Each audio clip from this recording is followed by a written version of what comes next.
innovadora? Y la respuesta es tan fácil porque no es a través de la comunicación. La comunicación no hace milagros, sino es a través de la innovación, creando soluciones innovadoras. Por eso yo digo que ninguna estrategia de comunicación es tan buena como la innovación.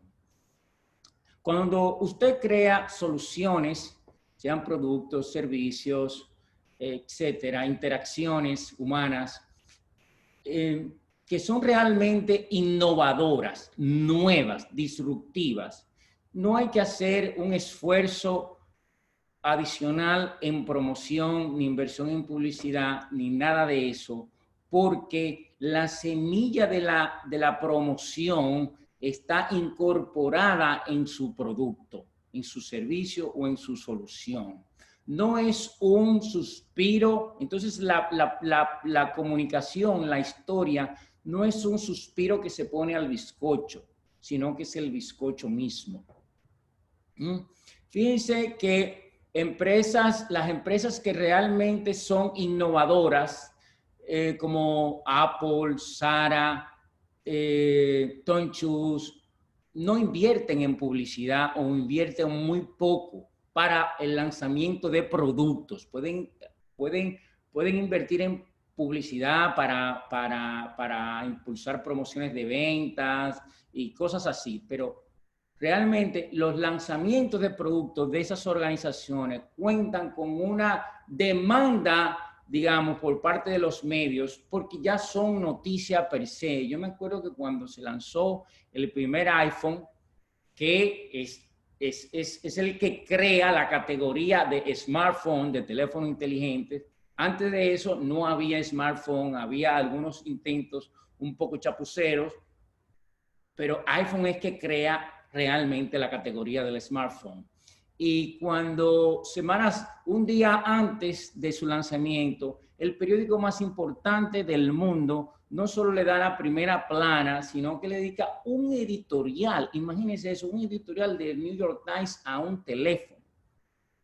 Fíjense que cuando se lanza Viagra por primera vez, no hay publicidad de Viagra. ¿Por qué? Porque Viagra no lanza un producto, sino que crea una categoría de producto, una solución nueva a un problema existente como es la disfunción eréctil. Ya hay otras marcas que cubren esa necesidad, pues ya Viagra tiene necesidad también de hacer publicidad. Pero cuando sale, no la necesita, porque la innovación es noticia. Noticia es simplemente lo nuevo. Entonces, ¿qué es la innovación? La innovación consiste en generar soluciones creativas a necesidades humanas, fundamentalmente. Con tecnología o sin tecnología. A veces se confunde o se usa como sinónimo innovación y tecnología. Bueno, la tecnología es una herramienta que ayuda a comprender más al cliente o al prospecto como cliente y como persona. Pero la innovación es lo que realmente resuelve una necesidad, satisface una necesidad o un deseo que puede ser manifiesto y puede ser latente. Es decir, la persona puede tener conciencia de esa necesidad y podría no tenerla. Por ejemplo, antes de que existiera el smartphone, nadie pidió un smartphone. Antes de que existiera la tableta o el iPad, que es también la que crea la categoría, o sea, antes había intentos. Yo estoy hablando de productos que realmente crean la categoría. Cuando crean la categoría del iPad, de la tableta, le preguntan a Steve Jobs qué estudio de mercado hizo para diseñar ese producto. Y él dijo que ninguno. El periodista se sorprende y le dice, ¿y sobre la base de qué tú haces ese producto? ¿Cómo crees que vas a saber cuál es la necesidad de tu público? Dice, es que la gente no sabe su necesidad, la gente la sabe cuando tú se lo muestras y le dices, mira, aquí está esto para solucionar tu necesidad. Entonces, eso es lo que se refiere cuando hablamos de necesidades latentes. Entonces, aquí he puesto un inodoro, no porque vaya a hablar de necesidades fisiológicas propiamente, sino de una solución muy interesante que se crea en Berlín. Berlín tiene un problema, o tenía un problema hasta el año 2000, que es cuando empieza esta iniciativa que les voy a contar y que se llama Nice Toilet, que es el siguiente. los transeúntes, ¿no? Los peatones por las calles de Berlín, eventualmente, como ustedes saben, en Europa son ciudades que se camina mucho, entonces eventualmente necesitan pasar necesitan pasar al baño, ¿no? Necesitan pasar al baño, pero se le crea un gran problema porque no hay disponibilidad de baños públicos para toda la demanda y los dueños de negocios no quieren que tú vayas a su restaurante solo a orinar, ¿no? Los baños nuestros son para los clientes. Entonces, eso plantea una gran necesidad de construcción de baños de acceso público en Berlín, mucha necesidad de liquidez para invertir y mucho tiempo para invertir. Pero al ayuntamiento de Berlín se le ocurre una genialidad. Perdón, no creo que haya sido el ayuntamiento, creo que fue a una empresa privada. Pero el caso es que surge la siguiente solución. Oye, ¿y por qué no le pagamos a los dueños de restaurantes y bares digamos, una tarifa mensual de 36 a 100 euros para que permitan a la gente, a los transeúntes, que pasen por allí a orinar si necesitan orinar? Y esos negocios van a tener digamos, un letrerito que dirán que forman parte del programa. Tan simple como eso. ¿Y qué pasó? Bueno, pues se soluciona ese problema en Berlín. El ayuntamiento no tiene que hacer esa ingente inversión y al día de hoy se ha ahorrado millones de pesos, de euros, perdón. Están contentos los dueños de bares y restaurantes que forman parte del programa porque reciben ingresos adicionales sin tener que cargar costos a su negocio. Y por supuesto, están felices los transeúntes, los municipios de Berlín. Fíjense, ahí no entra la tecnología ni nada, solo entra la creatividad. Pues el programa se ha extendido por grandes ciudades de Alemania y lo último que supe era que iba por Múnich, que era la ciudad más grande donde se había implementado. Entonces, dicho esto, le cuento, hay dos tipos de innovación. Bueno, las innovaciones se clasifican de muchas maneras, de N cantidad de maneras, pero para los fines de esta conversación vamos a decir que hay dos tipos de innovación, ¿no? Una gran clasificación, que son las innovaciones disruptivas y las innovaciones incrementales. Las innovaciones disruptivas son aquellas que cambian la regla del juego, ¿no? Cambian el marco de conversación. Son un salto cuántico, rompen esquemas, ¿no? Como cuando le hablaba de el smartphone o la tableta o el mouse cuando se diseñó, que por cierto, el mouse es un diseño o sea, el mouse que todos usamos, porque cada vez usamos menos mouse, es un diseño de una firma, la firma más importante de Design Thinking, que se llama IDEO y lo hace para Apple. Nadie pidió un mouse antes del mouse, antes de que existiera. Simplemente lo crearon y ya todos nos movimos al mouse. Pero vuelvo, entonces, disrupción es cuando se rompe esquema, es cuando se crea no tan solo un producto, sino una categoría de producto. Entonces, aquí tenemos un ejemplo de disrupción. Cuando se crea la primera tarjeta de crédito, Diners Club, en 1950, no existía ese producto como medio de pago, no existía el plástico como medio de pago. Entonces, se crea una categoría de producto. Eso es noticia, ¿no? Eso no necesita publicidad, es una cosa nueva, absolutamente nueva, como si lo hubiésemos encontrado en el Génesis bíblico. Entonces, luego de ahí, usted oye a otros bancos diciendo, estamos lanzando esta tarjeta innovadora dirigida al segmento mujer, de empoderamiento femenino, de liderazgo femenino y de afinidad y de descuentos en tales y cuales centros comerciales, totalmente innovadora, con chip, microchip, etcétera. Todo eso. Bueno, al final son mejoras incrementales de un producto existente. Entonces, esos productos necesitan publicidad, relaciones públicas, promoción, etc. Porque mejoran lo existente, pero lo disruptivo crea noticia. Dice Jeff Bezos, una frase que a mí me encanta.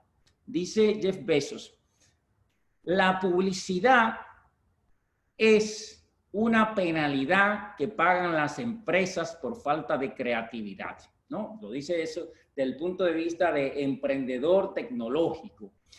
Pero hay un profesor español ya fallecido que muchos latinoamericanos conocen, se llama Miguel Ángel Bastenier, que dirigía la escuela de la maestría de periodismo del famoso periódico El País de España. Y el profesor Bastenier decía, el periodismo no publica buenas ni malas noticias, sino sorpresas, lo que se interrumpe, se rompe, estalla, no el encefalograma plano de la continuidad. O sea, lo que Bastenier está diciendo, el periodismo lo que publica es innovaciones, al final, rarezas. Entonces, ya situado ese marco, vamos a ver el último de los conceptos y inmediatamente pasamos a temas más prácticos. Vamos a intentar definir Design Thinking. ¿Y por qué digo intentar? Bueno, porque por ahí se dice que definir Design Thinking es como intentar definir el viento, ¿no? No es una cosa cerrada, no me gusta hablar de un método ni de un esquema, porque siento que todas esas palabras encorsetan. Y una de las cosas que, digamos, que caracteriza Design Thinking es la libertad, la diversidad, el juego creativo. Y por eso yo prefiero una palabra más blanda y digo que es un enfoque de innovación para generar soluciones o satisfacer necesidades o deseos, manifiestos o latentes, como ya he explicado, centradas en el ser humano, no centradas en la tecnología, no centradas en la capacidad de la empresa, no centradas en los costos, no, centradas en el ser humano. Entonces, como es centrado en el ser humano, venimos directamente a conocer, bueno, vuelvo al slide anterior para contar cuáles son las fases típicas del Design Thinking. La primera es la fase de empatía, que vamos a explicar a continuación. Luego, la definición del problema, que a mí me gusta más hablar de definición de la solución. Luego, es la generación de ideas para solucionar el problema planteado o la necesidad planteada. Luego viene el prototipo, que no es más que el piloto, nos permite testear la solución que proponemos al mercado. Y luego viene una fase que no está incluida en el slide, que se llama iteración, que es de mejora constante del producto. Fíjense, en realidad, según mi ver, el Design Thinking no descubre el agua tibia. Todas esas son cosas que hacemos. Todos tenemos algún nivel de empatía. Todos en algún momento sabemos, aunque sea intuitivamente, cómo definir un problema. Sabemos intuitivamente cómo generar ideas, etc. Lo que hace Design Thinking es que todo lo lleva a un extremo más interesante, a un extremo más interesante, a un nivel de profundidad más interesante. Y además guía un proceso creativo que no es lineal para nada. No son unas fronteras demasiado sólidas, sino son membranas, yo diría que porosas, y se puede ir hacia adelante y volver atrás. Es un poco un juego. Entonces vamos a ver el tema de la empatía, ¿no? Como todos sabemos, ¿qué es la empatía? La empatía no es más que poder sentir como el otro siente, aunque uno no haya vivido ese problema. A mí me gusta ilustrarlo con esta foto, porque siempre que he ido caminando con alguna amiga o una pareja por las calles de nuestra ciudad colonial, que es preciosa, es un patrimonio cultural de la humanidad, entonces es adoquinada y es un poco difícil para las mujeres caminar con tacones. Entonces siempre las mujeres que van acompañadas, que van caminando con un hombre y ellas llevan tacones y el hombre, por supuesto, no lleva tacones, le va pidiendo a su compañero que ralentice el paso, que vaya más al paso, que desacelere. Y eso no es más que una falta de empatía de los hombres. Como nunca nos ponemos tacones, no sabemos qué tan incómodo es caminar con tacones en una acera adoquinada.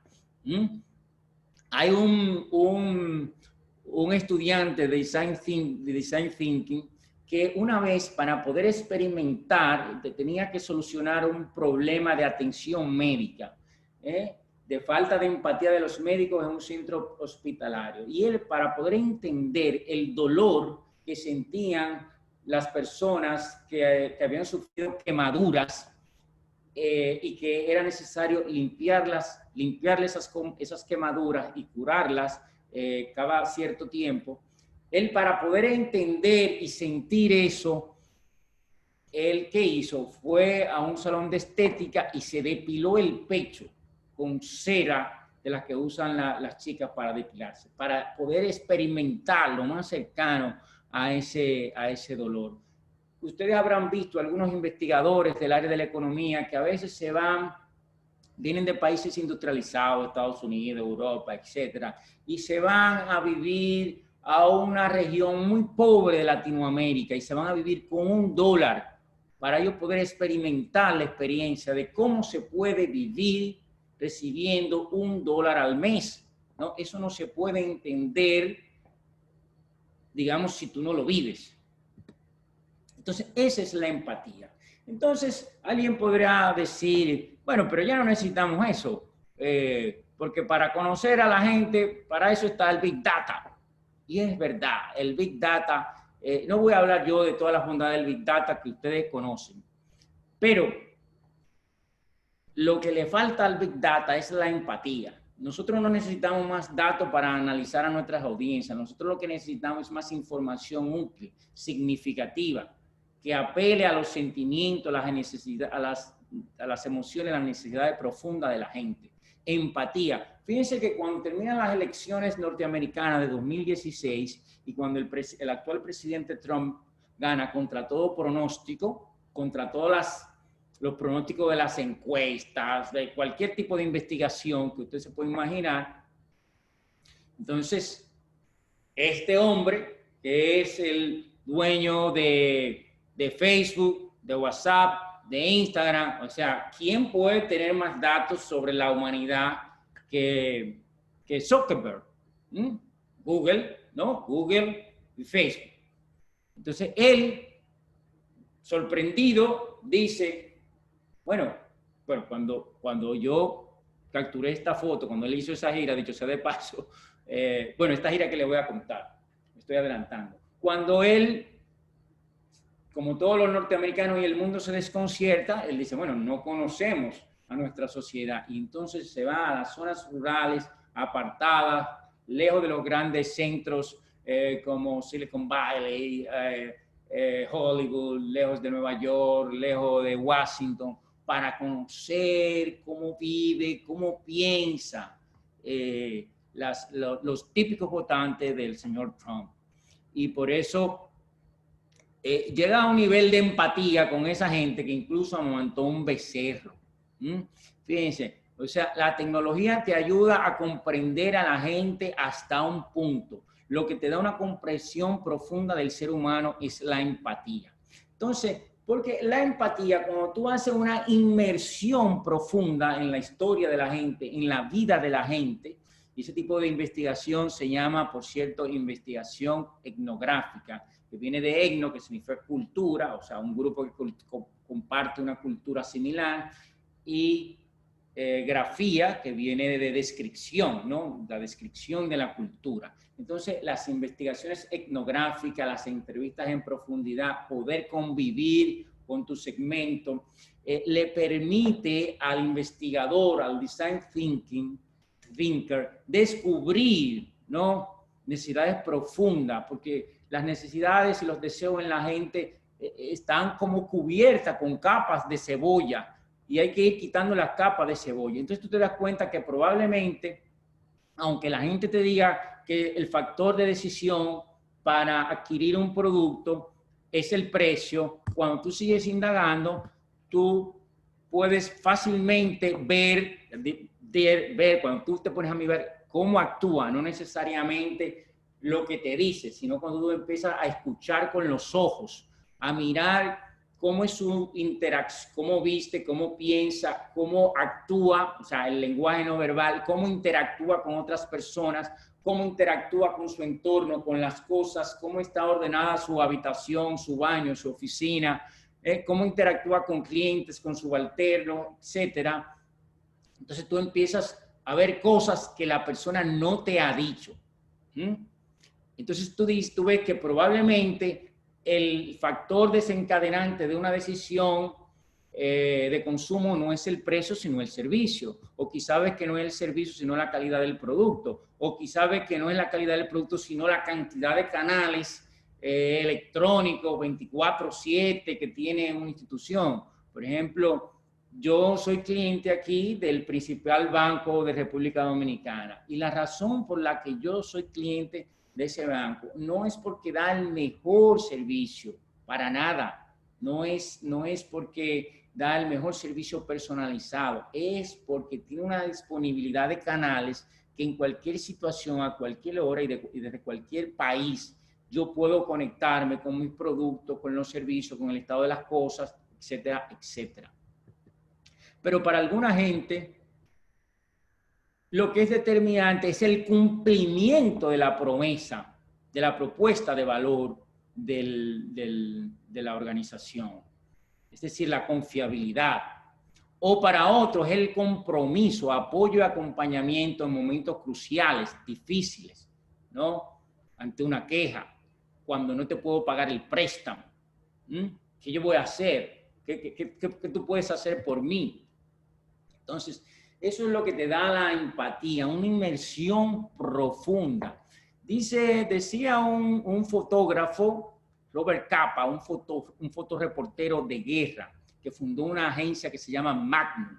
Ya usted sabe, hacía fotos en escenarios de guerra, Vietnam, etcétera. Y él decía, si tus fotos no son suficientemente buenas, es porque no estabas lo suficientemente cerca. Entonces, igual podemos ver una variante de esa frase. Yo transformo esa frase de la siguiente manera. Si tus productos no son suficientemente buenos, es porque no estabas lo suficientemente cerca. Entonces, probablemente alguien me dirá, ¿y cómo puedo, verdad? ¿Cómo puedo generar empatía con mi audiencia en tiempo de distancia social? ¿Cómo me sumerjo en su mundo, en su historia? Si ya ni siquiera puedo tocar a mi familia, no se puede tocar a un bebé. Esta es una foto de un recién nacido en Vietnam que nace ya con una cápsula, con un face mask, que sus parientes, los médicos, procuran no tener un contacto físico con el bebé para no correr el riesgo de contaminarlo, de este virus tan desconocido que plantea tantas verdades o conclusiones provisionales. Bueno, la verdad que el mismo Design Thinking tendrá que pensar cómo se reinventa para ser aplicado hoy. ¿Cómo yo lo sigo usando?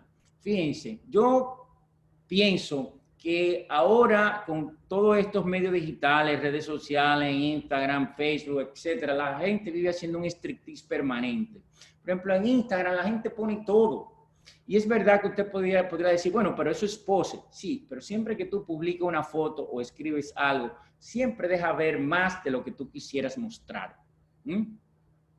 Pero todavía más enriquecedores son los comentarios. Yo dedico mucho tiempo a leer los comentarios, porque en los comentarios que se ponen debajo de los posts o debajo de los artículos, la gente se abra, la gente se desnuda, por lo menos por estos países latinoamericanos o hispanoamericanos.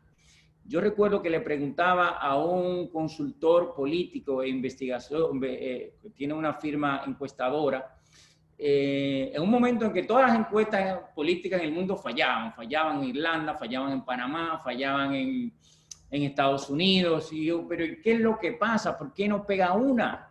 Y él me decía, mira, aquí en República Dominicana yo tengo años haciendo encuestas y nunca he fallado.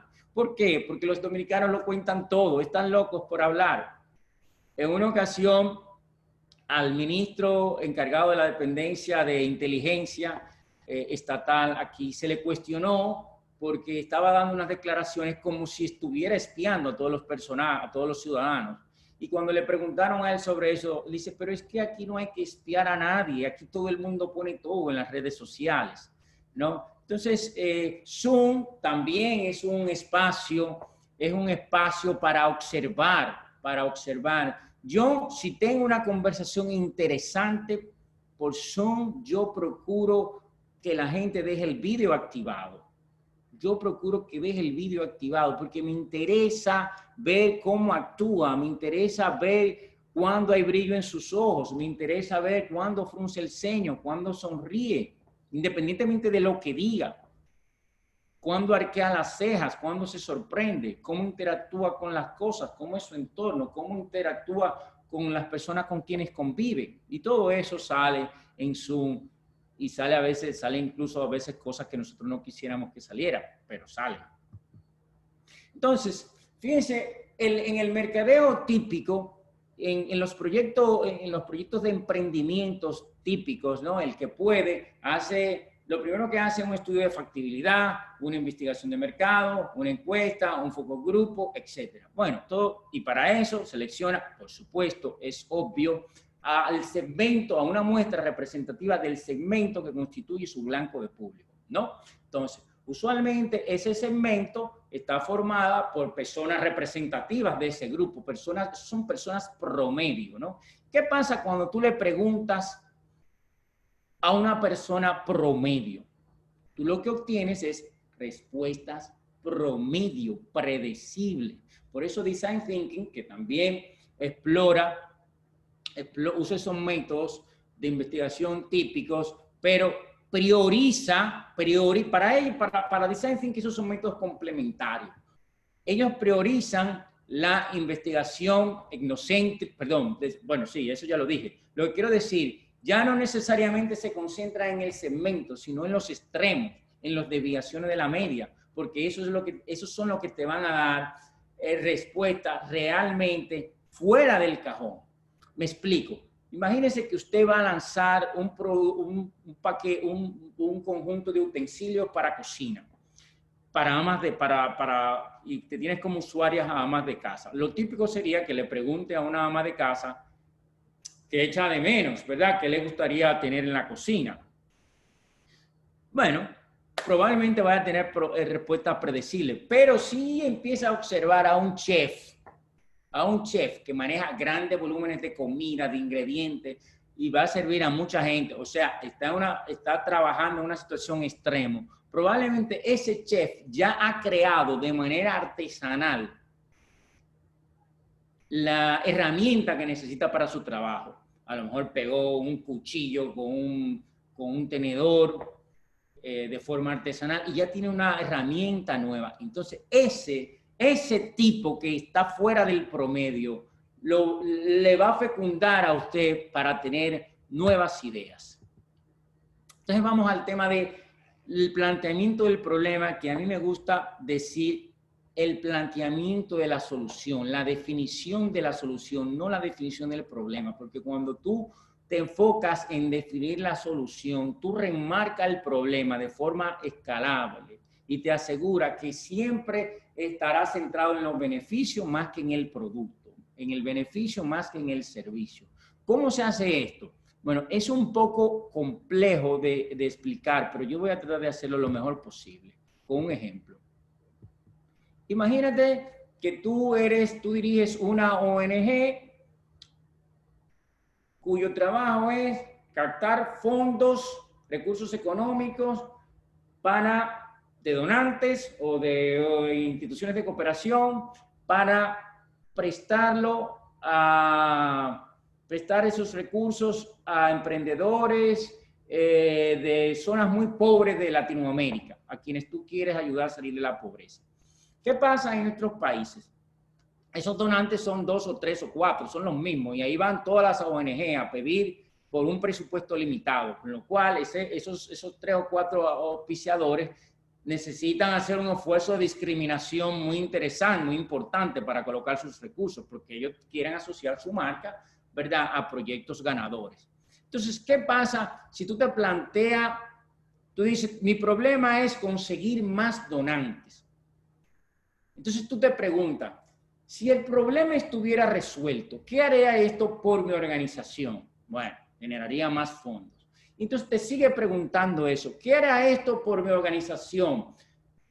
Si yo consigo más donantes, ¿qué haré esto por mi organización? Generar más fondos. Si genero más fondos, ¿qué haría esto por mi organización? Bueno, podría otorgar más préstamos. Y si yo puedo otorgar más préstamos, ¿qué haría esto por mi organización? Bueno, más gente podría superar la pobreza. Y sigo el juego. Y si más gente sale de la pobreza, ¿qué pasaría con mi organización? ¿Qué haría esto por mi organización? Mejoraría nuestro posicionamiento. ¡Ah! ¡Eureka!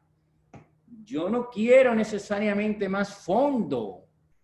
Yo no tengo que competir por el presupuesto de los donantes. Yo voy a competir por un pedazo de su mente.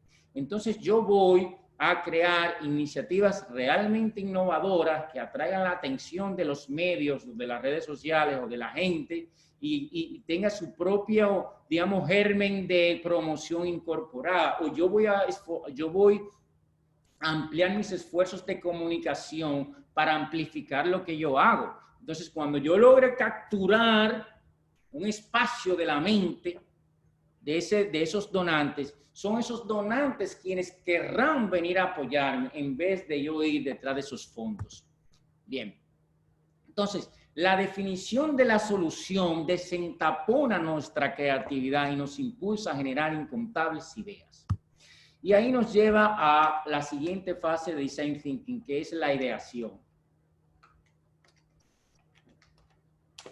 La ideación es tan simple como eso, generar ideas. Pero no es una fábrica de ideas, no pocas ideas, es numerosas ideas, cientos de ideas para votarlas.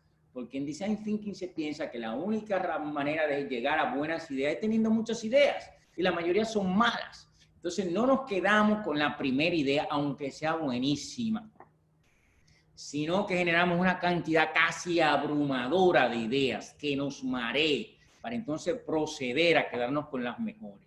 ¿Cómo puedo yo generar una cantidad abrumadora de ideas? Bueno, yo he reunido en 10 puntos lo que yo llamo el decálogo de la ideación. Y aquí le voy a contar. Pero antes de mencionárselo y darles, digamos, unas pinceladas sobre cada uno, quiero decirles que Design Thinking es un proceso o un enfoque, como decía, que típicamente es colectivo. O sea, se trabaja siempre con más gente, con más compañeros, con clientes, con prospectos, con amigos. Idealmente, no es un recurso que se aplica de manera individual. Idealmente, no significa que no se puede usar. Yo lo uso mucho de manera individual, pero idealmente quiere contar con mentes diversas, porque la diversidad fomenta la creatividad. Quiere contar con un ingeniero, quiere contar con un experto en calidad, quiere contar con un experto en operaciones, quiere contar con un humanista, con un filósofo, ¿no? Con gente con habilidades duras y habilidades blandas. Y entonces cuando tú reúnes ese grupo, entonces, y crea esa atmósfera de generación de ideas, tú necesitas, digamos, unos principios para manejarte, para que no se haga un caos, un conflicto, para no perder el tiempo. Entonces, el primer principio que yo aplico es que todas las ideas son buenas. En el proceso de generación de ideas, en un brainstorming, no se juzgan las ideas, no se critican, no se le pone pero, se construye sobre la base de lo que el otro diga, ¿no?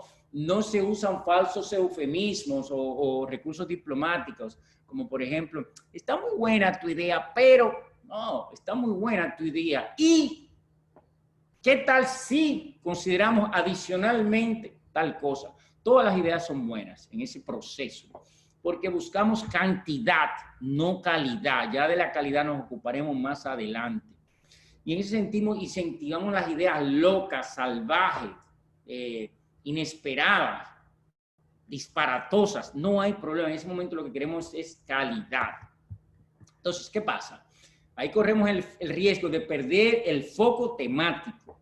Entonces, yo lo que hago es que, para no inhibir a nadie, cuando se sale mucho del tema, le digo, aprecio tu idea,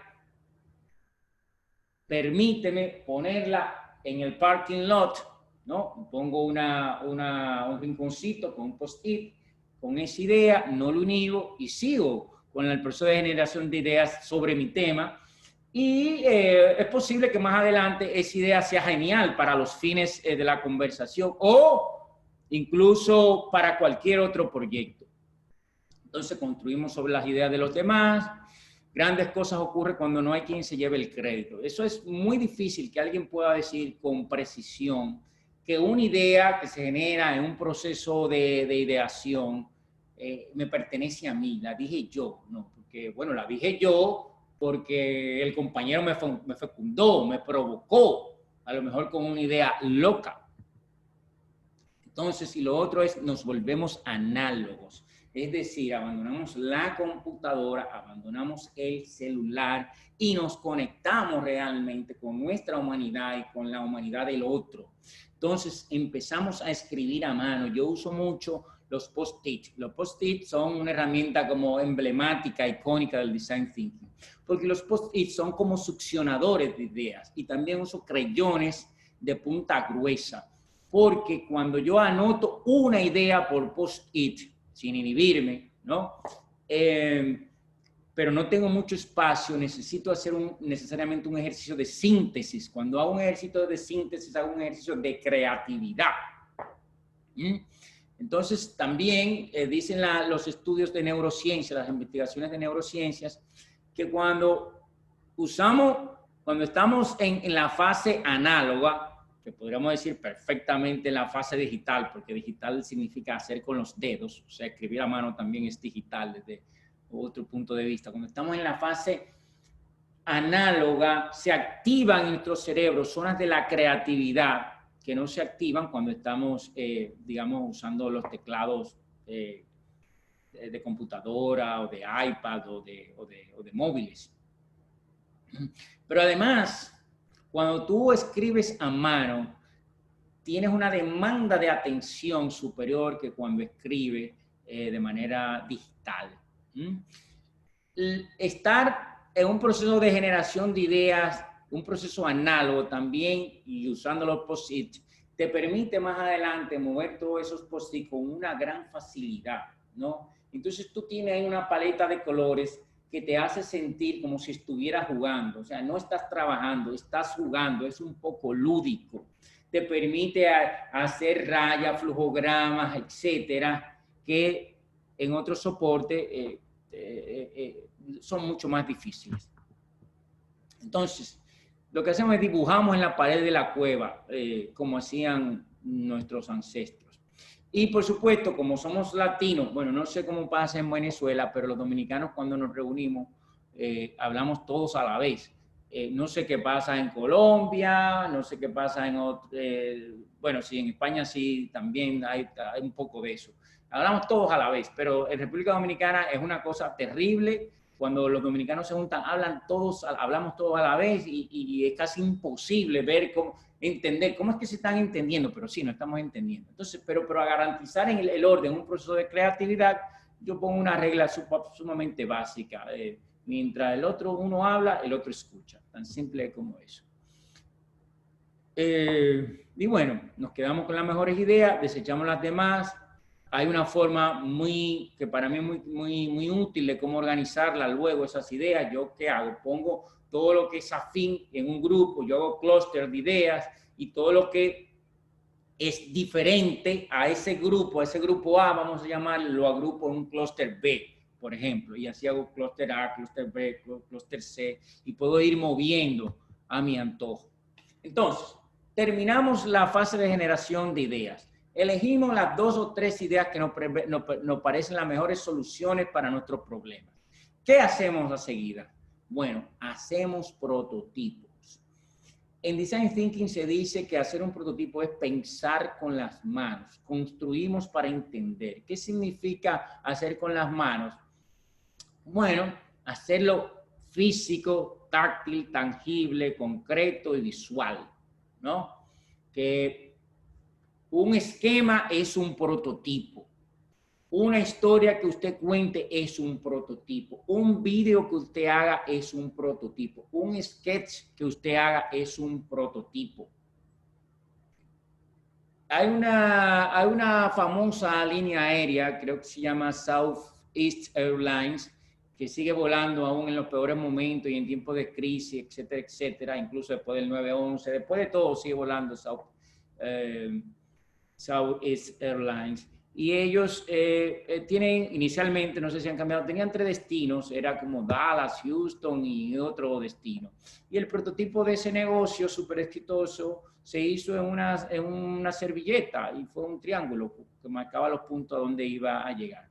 Entonces, el prototipo lo que hace es sacar esa idea que está en tu cabeza y por tanto es una abstracción y la convierte en algo tangible para mostrarla a los demás, ¿no? Y obtener su retroalimentación. ¿Y a quiénes se muestra? A clientes reales, a prospectos reales, pero también a desviaciones de la media, para obtener la mejor retroalimentación posible. No, los prototipos primarios son muy básicos.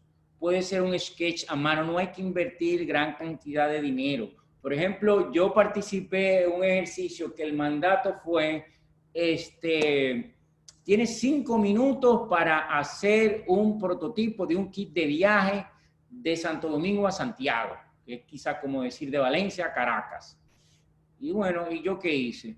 Bueno, como soy miope, puse mis lentes, mi kit de viaje era mis lentes, mi tarjeta de crédito y mi celular. Ya. En menos de 5 minutos hice el prototipo. Un prototipo puede ser una cuenta de Instagram para ir colocando mi propuesta de valor, a ver qué tal reacciona el mercado, sin yo tener que invertir ni mucho dinero, ni mucho tiempo, ni mucha energía. Entonces, el mercado me va contando. Cuando el mercado me va contando, y además, yo voy sintiendo, o sea, yo voy viendo cuáles son las inquietudes reales del mercado. Está provocado, pero también si es indiferente, algo me está diciendo. Pero también yo aprendo cuando construyo con las manos, porque veo el nivel de dificultad de lo que estoy proponiendo al mercado. Entonces, prototipo puede ser cualquier cosita de esa, un videito hecho con un móvil, una historia que le cuente a tus amigos, un sketch, unas viñetas, y se puede prototipar todo, productos, servicios, canales, mensajes, acciones, formatos, interacciones humanas, etc. Entonces, ¿qué es lo que te permite, lo que te hace el prototipo? Acelera los procesos, Dice uno de los fundadores de LinkedIn, Reid Hoffman, si nunca te avergüenza un producto cuando lo lanzas, probablemente estás lanzando demasiado tarde. Hecho mejor que perfecto. Design Thinking es una cosa que tiene que ver mucho con la velocidad, ¿no? Con la velocidad que tú pruebas. ¿Y cómo tú obtienes retroalimentación? Bueno, esta es la guía que yo uso para conseguir retroalimentación de cualquier cosa, de una presentación, de una pieza de comunicación, de una estrategia, etc. Estas son las preguntas típicas que guían mi conversación. Yo pregunto a mi prospecto o a mi público, etcétera, ¿qué es lo más memorable de esta presentación, de este anuncio, de este video? ¿Qué te gustó? ¿Qué no te gustó? ¿Qué te motivó? ¿Qué te movió? ¿Qué te emocionó? ¿Qué preguntas te surgieron? ¿Cuál es la idea central? ¿Te chirrió algo? ¿Ves algún ruido? ¿Alguna incoherencia? ¿Echaste algo de menos? Entonces, mi actitud. ¿Cuál es mi actitud? Bueno, yo determino qué busco, porque un producto tiene varios componentes. Yo debo elegir qué componentes que estoy testeando. Un proceso tiene varias fases. Yo debo saber claramente qué fases que estoy probando para tener una conversación ordenada. Nunca me defiendo. No puedo decir, pero bueno, eso no se entiende. Bueno, yo no me defiendo, yo simplemente recibo lo que me dices. ¿Por qué? Porque, por ejemplo, una pieza de comunicación tiene que entenderse por sí sola. Si yo tengo que explicar un anuncio, no sirve, ¿no? Yo dejo que asuman, que, o sea, que ellos asuman, yo no le doy muchas explicaciones, porque no voy a estar ahí luego cuando él esté ejecutando como usuario o como público, no voy a estar ahí para explicarle. Yo consulto a los segmentos y a los extremos, como les digo. Hago preguntas neutrales que traten de que no estén cargadas de mi subjetividad.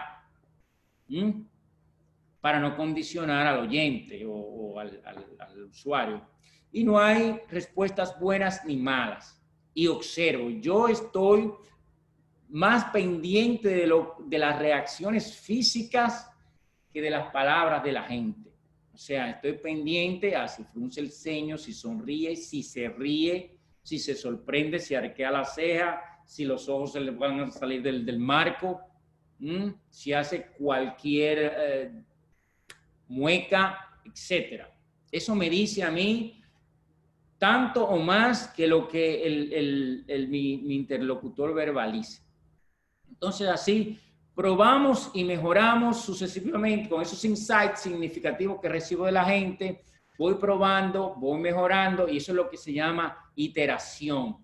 Pruebo, arreglo mi producto, lo someto nuevamente a la consideración del público, recibo otra retroalimentación, vuelvo y pruebo, vuelvo y ajusto, vuelvo y pruebo, vuelvo y ajusto hasta obtener la versión más acabada del producto. Decía el gran escritor Hemingway, y él lo decía con una procacidad en inglés que yo no voy a decir, pero lo voy a intentar traducir de una manera, digamos, decente. Él decía que el primer borrador de cualquier cosa era una porquería.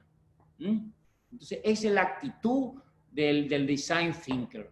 El design thinking, cuando está en la fase de prototipo, no es perfeccionista. O sea, su empeño es sacar rápido de su cabeza lo que tiene en la mente para ponerlo a la disposición de la audiencia en un ambiente controlado, por supuesto, para recibir retroalimentación. Y así es que llegamos a la mejor versión posible. Probablemente, si fuera hoy que el artista Da Vinci hiciera su Mona Lisa, probablemente esta sería la mejor versión en estos tiempos de COVID-19. Con esto yo paro.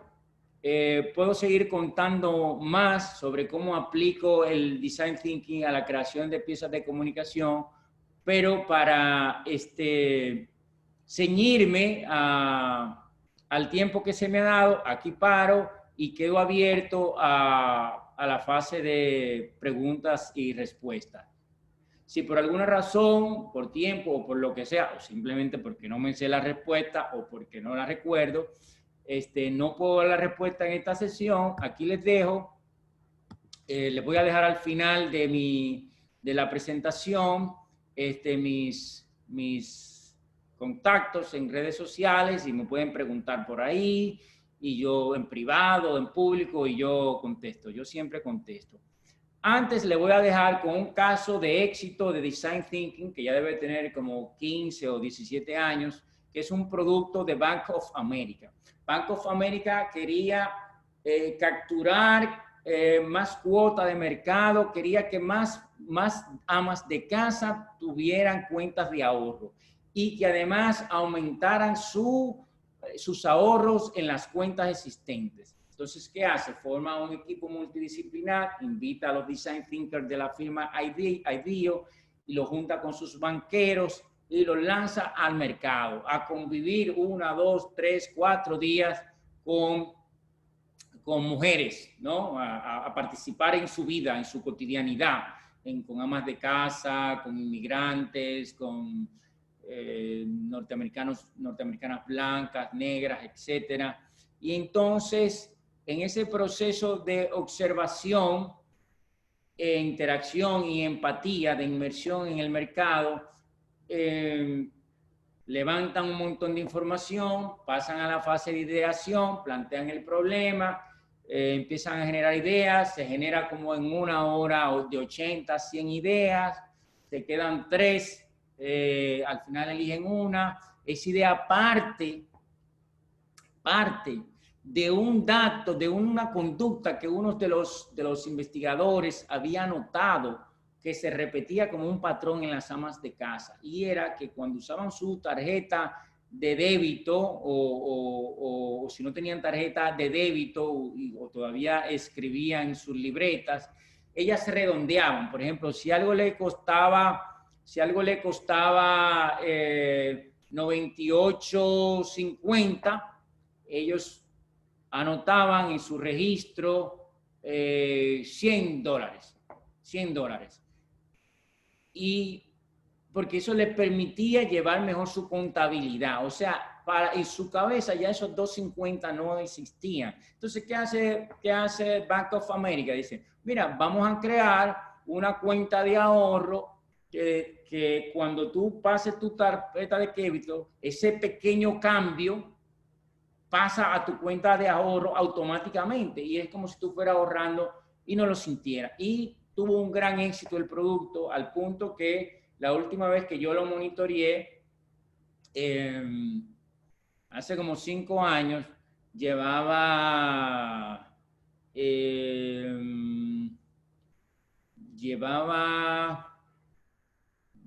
bueno, la verdad que no lo recuerdo, unos 3 millones unos 5 millones no, 15 millones de ahorrantes, 15 millones de ahorrantes. Entonces había sido una pieza, un diseño de solución excelente que es producto del Design Thinking. Aquí le voy a poner el anuncio de ese producto. Está en inglés, pero como se lo he explicado antes, creo que no tendrían ninguna dificultad para comprenderlo. At Bank of America, we recognize that innovative banking products are the key to attracting new customers. That's why we recently launched Keep the Change, a unique program that helps customers put aside savings on a regular basis. Here's how it works. Under the Keep the Change program, every debit card purchase made by a participating customer is automatically rounded up to the next dollar. The difference is then transferred to the customer's savings account. Every debit card purchase adds to the total. To provide added incentive for new accounts, the bank matches 100% of program deposits for the first 3 months and 5% thereafter, up to $250 per year. Bank of America's Keep the Change program was launched in October 2005 and has already proven an overwhelming success. By January of 2006, the program has attracted more than 1 million customers, and more than 20% of these customers were new to the bank. Imagine a program that attracts 200,000 new customers in just 3 months. That's the power of innovation.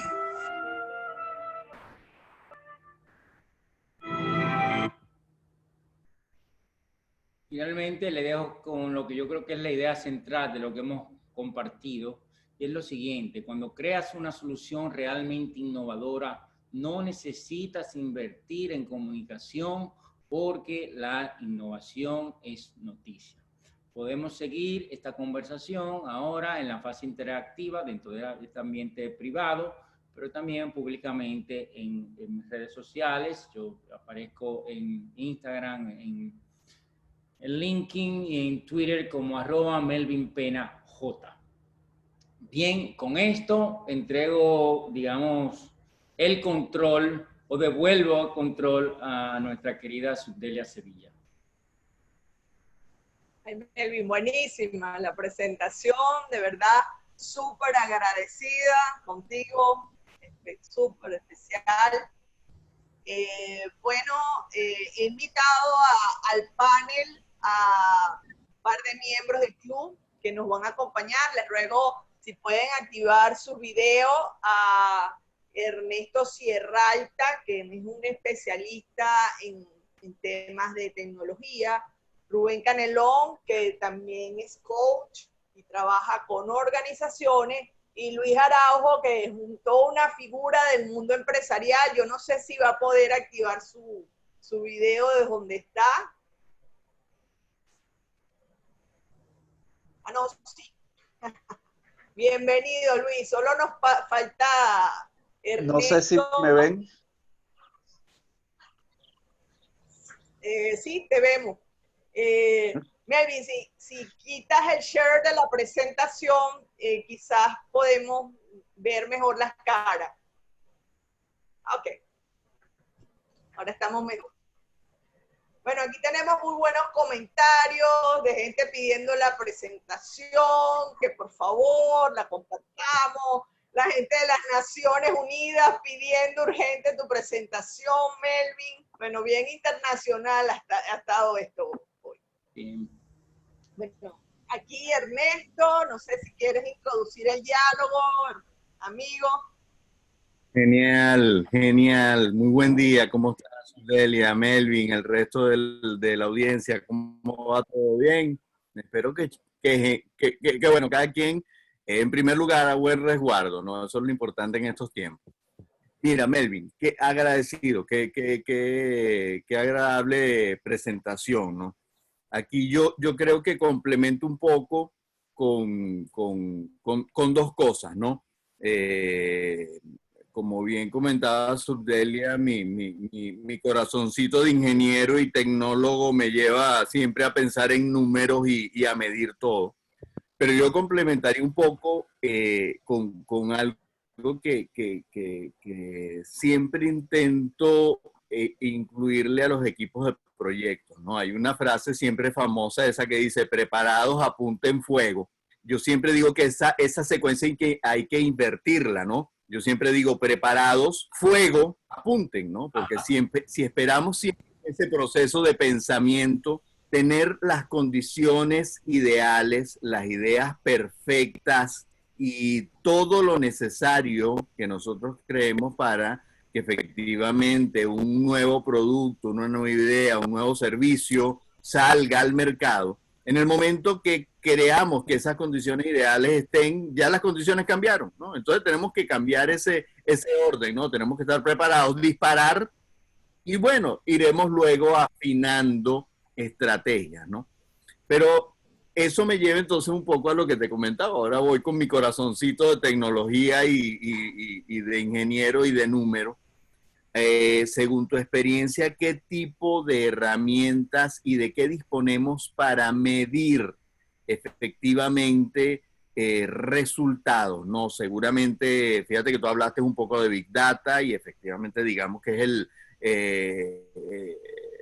la alimentación para poder hacer cualquier tipo de medición, pero según tu experiencia un poco, ¿cómo unimos estos dos mundos? ¿Cómo unimos este mundo de ideas, de pensamientos, con el mundo de medición que te permita decir qué tan cercano estás a los objetivos, ¿no? Para mí, la clave está en el prototipo y la retroalimentación. Esa es mi medición, prototipo y retroalimentación. O sea, los grandes números, yo se lo dejo a otros expertos, ¿no? Ese análisis de grandes números, de estadística. Digamos, no subestimo el poder de la estadística, de los grandes números para la toma de decisión. Para nada, para nada. Pero eso no es excluyente para nada, de ese insight cualitativo tan útil que te da cuando tú prototipas. Yo sé que maltraté el español, ahí cuando dije prototipas. Cuando tú haces un prototipo. Yo acabo de hacer un video para una empresa que se dedica a las cobranzas, ¿no? Y aquí se habla en República Dominicana, probablemente en Venezuela también, de cobros compulsivos. Aquí hemos cambiado, con esa empresa cambiamos ese esquema y hablamos de cobros compasivos, ¿no? con empatía, o sea, buscando siempre un entendimiento, respetando la dignidad del ser humano, llamando en horas prudentes, nada de acoso, etcétera, etcétera. Con muy buenos resultados. Ha tenido mucho éxito la organización. Pero ¿cómo cobras tú en este momento? ¿Cómo cobras tú? En este momento en que o la gente no tiene liquidez, y si tiene la gente promedio, no los millonarios, y los que tienen liquidez la están aparcando ahí para ver cómo sigue. Entonces hicimos un video muy emotivo, muy emocional, y a la gente le ha partido el alma, le ha llegado. Y lo hemos sometido a la consideración de la audiencia en un ambiente controlado. Y la cantidad de cosas ricas que nosotros no habíamos medido, no habíamos previsto, es increíble. Por ejemplo, el vídeo va de la historia entre un papá y una niña, ¿no? No lo voy a contar porque para ahorrar el tiempo. El caso es que yo recibí una andanada de críticas porque me decían, ¿y él es padre soltero? ¿Mm? O sea, era esa persona, ese padre abrumado por las deudas, ¿no? Y me dijeron, ¿y él es padre soltero? ¿Y cómo tú puedes sacar una cosa así en este tiempo de empoderamiento y liderazgo femenino? Y óyeme, yo soy un hombre casi feminista, o sea, yo estoy muy al día sobre la discusión en el mundo sobre el tema del liderazgo femenino, pero esa cabeza machista que tenemos todos los hombres del mundo, yo no creo que los latinoamericanos solamente, yo creo que esa cabeza nos traiciona. Entonces, esa retroalimentación me hizo cambiar el video. Por decirte un caso, pero hay muchísimas cosas más. Mis mediciones son fundamentalmente cualitativas, y pongo mucha atención a cuando los patrones se repiten. Cuando los patrones se repiten, entonces aquí tenemos algo positivo, algo negativo, algo que mejorar, pero esa es mi herramienta de medición fundamentalmente. O sea, hay una consultora colombiana que quizás ustedes conocen por ahí, se llama Diana Zuluaga. A mí me encanta ella. Y ella dice que no hay manera, realmente no hay manera de tú saber si un producto o un servicio va a funcionar si no es lanzándolo. Sí. Las mediciones nos han traicionado en N cantidad de encuestas políticas. Pero si nos vamos al campo del mercadeo, ahí está el caso de la Coca-Cola. Cuando cambia la fórmula de la Coca-Cola, de la Coca-Cola clásica, de la Coca-Cola pelado, que así se llamaba, a la New Coke. Después de todas las mediciones del mundo que le ratificaban que la gente prefería ese sabor más dulzón, más parecido al de Pepsi. Cuando la marca sale, la nueva marca, fue una rebelión mundial, hasta en la Unión Soviética, con todo y Guerra Fría, se le encrisparon la gente. Yo quiero mi vieja Coca-Cola, luego de todas las mediciones, porque no tomaron en cuenta que realmente la marca es una cosa que está en la cabeza, ¿no? Que hay una conexión emocional. Y hay una anécdota que a mí me encanta, que cuando ellos tuvieron que volver a la Coca-Cola clásica, le preguntaron al equipo gerencial, ¿verdad?, que se cree que eso fue una estrategia de marca porque Coca-Cola estaba perdiendo la guerra contra Pepsi, para poner otra vez a Coca-Cola en la palestra. Y el director ejecutivo de Coca-Cola le contestó una respuesta que a mí me parece genial. Dice, ni somos tan estúpidos ni somos tan geniales. Bueno, esa es mi respuesta. Sí. Vale, bueno, agradezco. Muchas gracias por esa intervención. Está con nosotros Rubén Canelón. Vamos a ver si el internet, Rubén, creo que te vemos. Vamos a ver si te oímos. Si abres el micrófono.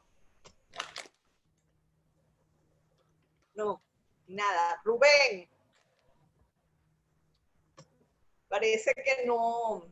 Bueno, adelante César Naranjo, que está con nosotros, que tenía una serie de preguntas en la sesión de preguntas y respuestas. Melvin, Alejandro. agradecido. Extraordinaria presentación y a mis colegas del panel igual. Melvin, para ser bien puntual en aras del tiempo, también igual que tú llevo muchos años manejando la herramienta de Design Thinking y sobre todo adaptándola a la realidad latinoamericana que tiene cosas muy particulares. La primera, encontramos en el gran espacio de mercado, no solo en Venezuela, hay una gran relación de adversión al riesgo al uso de este tipo de estrategias. Pareciera que los latinoamericanos quieren tener cosas más predecibles, entonces nos cuesta un poco insertarnos en estas estrategias de innovación al no tener esquemas muy planificados. La otra inquietud que tengo para que nos abordes es que este tipo de herramientas requieren mucha disciplina y quizás es una de las cosas que adolecemos en América Latina. Esa capacidad de continuar, de indagar, porque lo que queremos es la búsqueda del resultado rápido, de lo que llamamos acá el mango bajito que lo puede agarrar, el moonshot, ¿no? Entonces, ese tipo de cosas va en contra de ese esquema disciplinado. Esto requiere extremada estructura. Soy el gran creyente de que innovación igual no es una cuestión que pasa por el azar, sino que es un proceso muy disciplinado, muy organizado.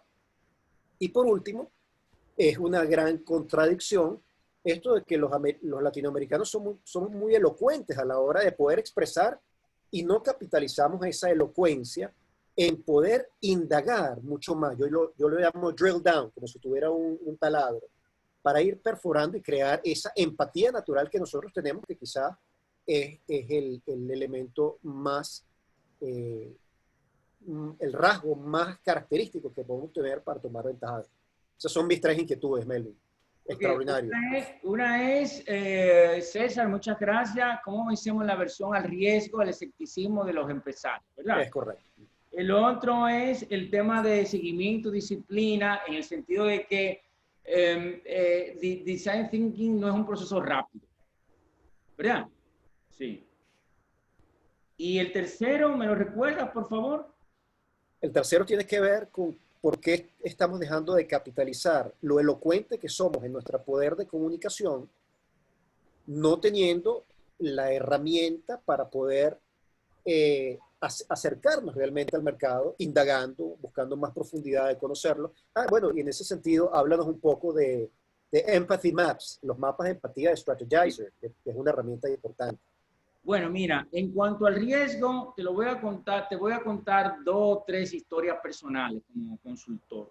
Cuando yo empecé a sumergirme en este mundo del design thinking, coincidí en un momento con un líder de opinión muy importante, muy importante de República Dominicana, que él tiene, digamos, él tiene una página que se llama Argentarium, pero él solo es como un grupo de comunicación, porque está en todas partes. Y digamos que su gran virtud ha sido, se llama Argentarium en la página, él se llama Alejandro Fernández W, lo puedes seguir en Twitter, Instagram, etcétera, en su propio portal, argentarium.com. Y su gran virtud ha sido transformar ese lenguaje encriptado de las finanzas en algo que cualquiera pueda comprender. Y esa es su gran virtud. Y eso lo ha hecho de él un verdadero fenómeno. Entonces, cuando yo estoy incursionando en esto del design thinking, nos tomamos un café con motivo de la Navidad y él me dice, ¿y tú crees que los empresarios dominicanos te van a pagar por eso? Me dice él, porque le parece muy poético esta cosa. Digo, mira, la verdad es, yo no lo sé, pero eso solo lo sabré cuando lo pruebe. O sea, el tigre solo se conoce en la selva. Y nada, ¿qué pasa? La próxima oportunidad que tuve de poner a prueba eso fue una solicitud de consultoría que me hizo la Asociación de Empresas Productores de Cemento en República Dominicana. Aquí hay una cantidad de empresas productoras de cemento como si esto fuera un gran país. hay muchos, no sé, pero debe ser por la localización geográfica conveniente para exportar a otros países. El caso es que me piden esa consultoría, que le prepare un plan quinquenal. Yo en la consultoría incorporo el enfoque, yo le llamé metodología, ¿no? Para digamos, acoplar con su lenguaje la metodología de design thinking. Ellos declinaron mi propuesta, eligieron otra propuesta.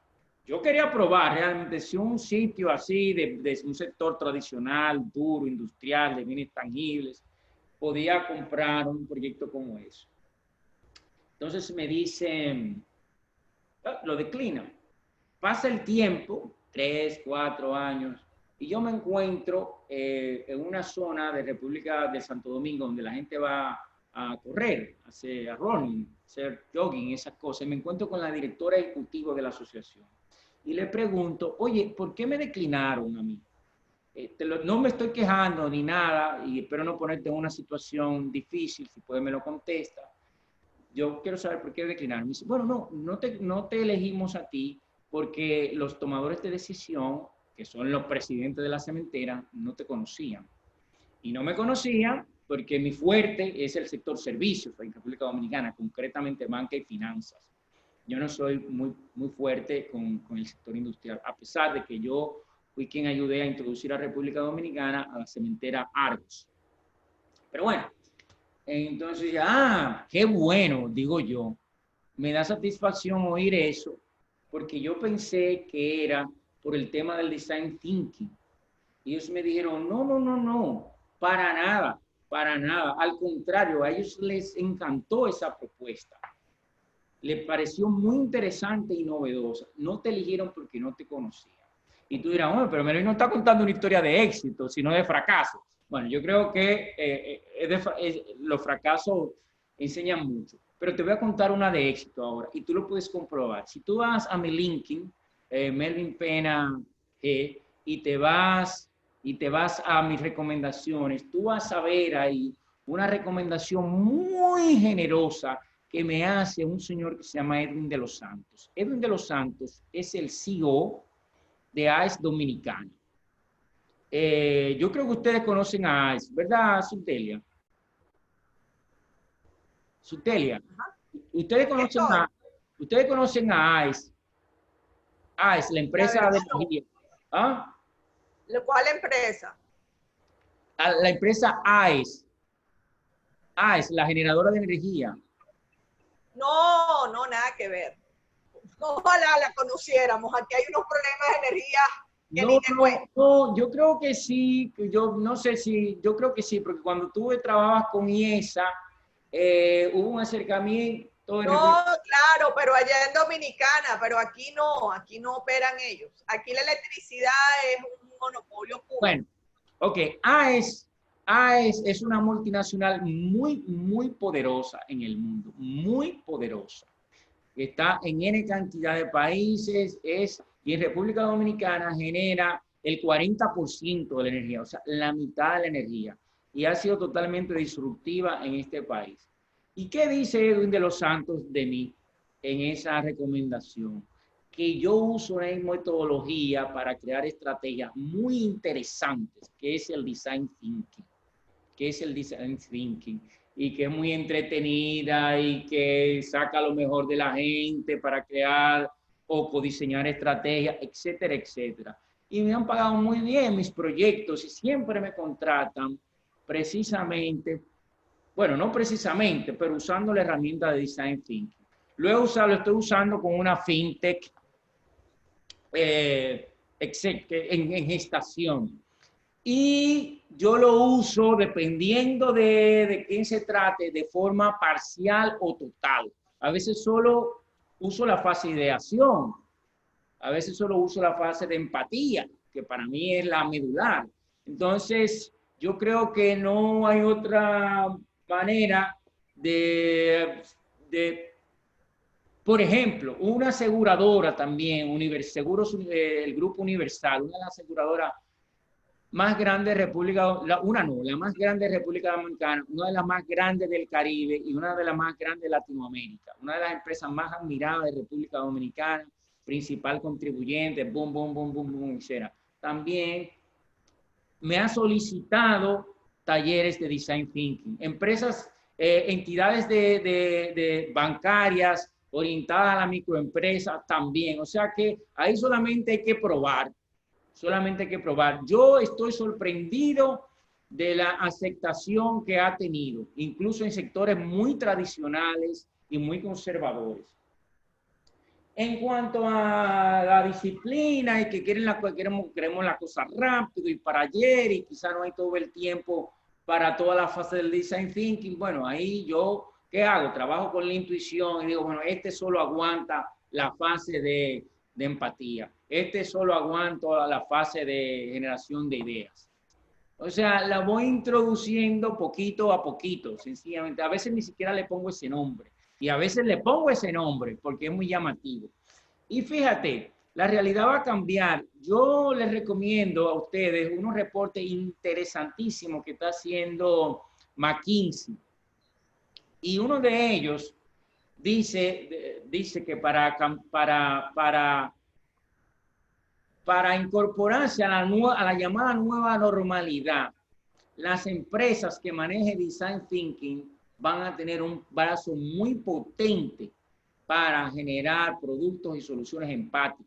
O sea, una de las cosas que más han puesto en evidencia en el mundo, esta crisis del COVID-19, es la falta de empatía, y por eso ahora se está hablando, incluso premios Nobel como Jeffrey Sachs, que hay que reinventar el capitalismo y está hablando de un capitalismo compasivo, que yo traduzco en español mejor, creo, y digo un capitalismo empático, porque compasión aquí en Latinoamérica o entre los hispanohablantes, yo creo que tira más para la pena, ¿no? La lástima.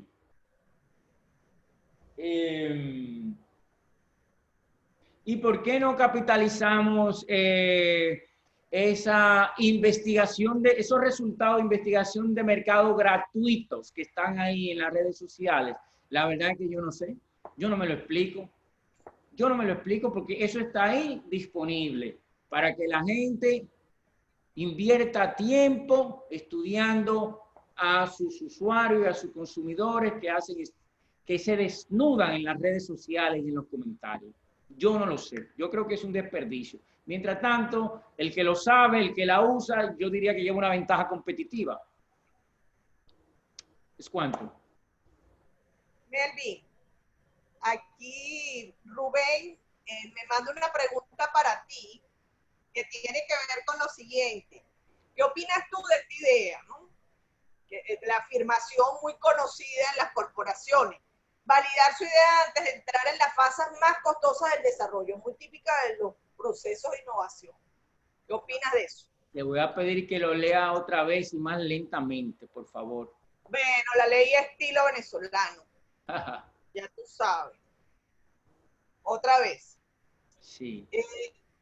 Validar su idea antes de entrar en la fase más costosa del desarrollo. ¿Qué opinas de eso? Pero eso es puro prototipo. O sea, eso es puro prototipo. Lo que el prototipo hace es que te ahorra costo, retrabajo, etcétera. Y por eso se habla, hay muchas formas de llamar al prototipo. ¿Cómo se llama esta? Hay producto mínimo posible, creo que también se llama producto mínimo posible, piloto, etcétera. Sin embargo, todos esos conceptos a mí me parece que se refieren a prototipos con un nivel de sofisticación que te hacen invertir mucho tiempo y mucho dinero. El prototipo lo que te hace, el producto primario básico, lo que te hace es ver si vale la pena que tú sigas exacto, alguien lo ha dicho ahí, falla rápido, falla barato y aprende mucho. ¿Entiendes? El prototipo el prototipo lo que hace es que te dice rápidamente si esa iniciativa tiene sentido, tiene posibilidad de tener éxito o no. Y ya tú sabes si sigue invirtiendo ahí o no, o paras o te desvías. Yo le preguntaba a una banquera, la presidenta del Banco Adopen, que también es un banco enfocado en las pymes, que es una referencia, no es muy famoso, no es muy famoso porque no es muy mediático, pero ha sido muy premiado internacionalmente por el BID, por el Banco Mundial, por universidades de Francia, por el BBVA de España, etcétera, por su excelente gestión y desempeño. Y yo le preguntaba a ella sobre la tasa de fallo de los emprendimientos, ¿no? De pequeñas empresas. Y ella, bueno, me dijo ahí una tasa que yo no recuerdo y me decía que fallaban a los 3 o a los 5 años, etcétera. Pero me decía, pero no fallan, no hay nunca un fracaso total. Casi siempre es una reconversión. O sea, tienen una experiencia, ponen un salón de belleza, no funciona el salón de belleza como un gran emprendimiento, pero se dan cuenta que lo que sí funciona es como un centro especializado de manicura y pedicura, por ejemplo. O sea, el prototipo lo que te hace es mitigar el riesgo de embarcarte en una gran inversión. Así es. Bueno, como uno dice por allí, Jorge López, acostumbremos a fallar frecuentemente porque en esas fallas hay aprendizaje. Bueno, perdón, sí hay aquí sí hay un gran problema con la cultura latinoamericana, sí, que penaliza mucho el fracaso. No lo ve como una oportunidad, un tema aleccionador, penaliza mucho el fracaso. Eso sí es un grave problema en la cultura norteamericana, pero también vuelvo al prototipo. O sea, si no hay que invertir mucho, why not? ¿Por qué no vamos a probar? Así es. Bueno, estamos un poquito pasados y antes de despedirnos, yo te iba a pedir que nos regalaras el sol de Dominicana que lo tiene. ¡Ah, qué bella! ¡Qué bella! Bueno, señores, yo tengo la fortuna de tener una casa, un apartamento en la playa que está a 45 minutos de Santo Domingo, y entonces me vine a pasar la cuarentena para acá. Y les digo honestamente que está a sus órdenes. ¿Y por qué puedo decirlo con honestidad? Yo no sé cuántas personas hay aquí en el taller, en el webinar, pero no puede ser una masa, no me imagino que sea una masa así descomunal, ojalá, pero mi expectativa es que no haya tanta gente. Entonces, como no hay tanta gente, cuando ustedes vengan a Santo Domingo, siéntase libre de llamarme, de contactarme, que yo lo traigo a esta casa. Y, déjame ver, está un poco desordenada, pero esta es mi vista cada mañana. Cada mañana, aquí está, palmas, arena, una playa despejada, piscina, sol, un azul increíble. Decía el gran diseñador Oscar de la Renta que gran diseñador dominicano, ¿verdad? De dimensión planetaria, Oscar de la Renta, que su color preferido era el azul, pero de todos los azules que él había visto alrededor del mundo, no había ningún azul como el azul de República Dominicana. Bueno, tienes que ver el azul del Ávila para poder entrar en esa discusión y el azul de Morrocoy. Pero bueno, cuando la pandemia nos permita, ¿verdad? Somos lo mismo, ¿eh? Somos lo mismo. Ahora que hay tantos venezolanos en República, yo creía que la gente que más se parecía a los dominicanos en el Caribe o en Latinoamérica eran los cubanos, puertorriqueños, pero definitivamente yo creo que son los venezolanos, un humor parecido, gente nada pretenciosa, gente muy divertida, gente muy cariñosa, o sea que ahí hay un lazo de fraternidad que nos permite competir amigablemente por los azules. Incluso yo le digo a los venezolanos que Oscar de León es dominicano. Digo, ese sabor es dominicano. Eso es falso. Nació allá por accidente, Eso pero es falso. es dominicano. Lo cual Solo es para... Por acá, tú mencionas... Esa discusión. Sí, que menciona a Oscar de la Renta, ¿no? Conocido, imagínate, mundialmente. Yo me despido también con algo que a mí me parece genial de un gran venezolano conocido también mundialmente, ¿no? Cruz Diez. Cruz Diez le preguntan en algún momento, ¿sabes? ¿Cómo hizo para pensar en un arte tan particular y nunca desarrollado por nadie, ¿no? Entonces él cuenta su historia, él dice que efectivamente él va a Francia a estudiar Bellas Artes y que pasa 20 años estudiando Bellas Artes y sus primeros 20 años fueron de aprendizaje y sus segundos 20 años, los siguientes 20 años fue tratando de olvidarse de todo lo que aprendió para poder hacer algo nuevo. Entonces creo que es el mensaje ideal para un momento como este. Si una generación como la nuestra que ha pasado por pandemia, ha pasado por momentos políticos tan extremos como lo que hemos vivido en Venezuela, si no aprovechamos y no hemos entendido que repensar y tener un esquema de diseño inteligente y hemos logrado surfear todos estos temas, bueno, es que yo creo que no hay condiciones más ideales para repensar, ¿no? Que las que nos ha tocado vivir. Así es. Así es. Así es. PhD en resiliencia tenemos los venezolanos. Así es. Bueno, Melvin, no me resta más que darte las gracias por esta generosidad con la comunidad de World Trade Center Valencia. Muy agradecida. Decirte que las puertas de World Trade Center siempre estarán abiertas para ti y las puertas de mi país. Esperemos que, bueno, pronto podamos reencontrarnos y puedas visitarnos. Y gracias por ese ofrecimiento al apartamento. Ojalá real. se pueda ejecutar.